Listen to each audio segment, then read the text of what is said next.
दिन के औकात में डंपर्स पर पाबंदी है तो किस तरह हादसा पेश आया?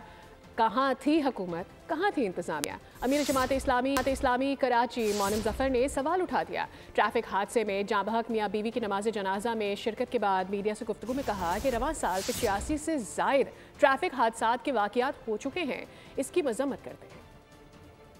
जब कोर्ट की जानिब से पाबंदी है, डंपर्स के शहर में दाखिले पर पाबंदी है कि रात 11 बजे से पहले डंपर शहर में मूव नहीं कर सकते, तो किस तरह ये शाम 5 बजे वाक़या हुआ?